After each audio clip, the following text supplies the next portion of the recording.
I call Jan Logie. Thank you, Mr. Speaker. You may be relieved to know this is going to be quite a short contribution on the Local Government Act 2014 Amendment Bill number 3 in the name of the member Alfred Naro, and I would like to offer my congratulations to the member for getting a bill drawn and seeing it through this process in the way that it seems to have very strong support across the House. That's a very rare thing, and I'm incredibly envious. This is a bill, and I know that there is a party in the House that is opposing it, but that I think is quite a constrained bill. It's not going to change the world.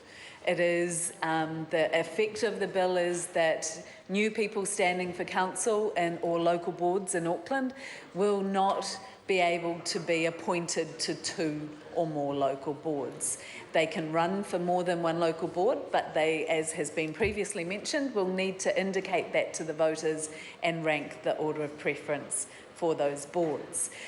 So that it seems, and the intent of it, as stated and as supported by most submitters, is to remove a perception of conflict of interest, to connect people to their local representatives and the local representatives to a community, to ground them in a community.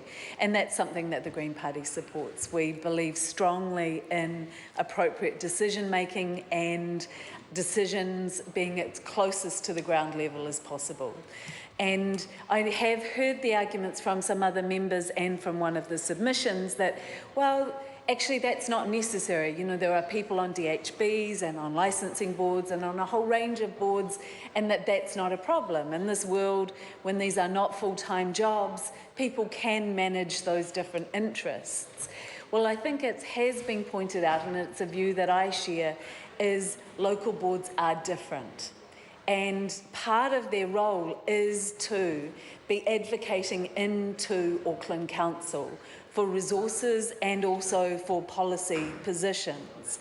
And I can imagine the situation where the community I was living in, say, had a very strong position on an issue, and another community had a very different position.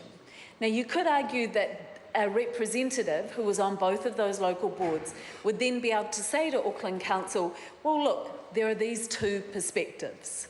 And you could say that's helpful for Auckland. But I would say that's actually diluting the voice of the local people, and that's the role of the Auckland Council, to hear those 2 pure, unadulterated voices of those communities, and then for them to make that assessment of difference and make their decisions on the basis of that. But for that person to be introducing the compromise and the tensions, I don't think that helps represent the people of their communities. I think that dilutes the voices of the community. So we are absolutely supporting this bill to ensure that the local board members represent one community in Auckland. Thank you. I call Ron Martin.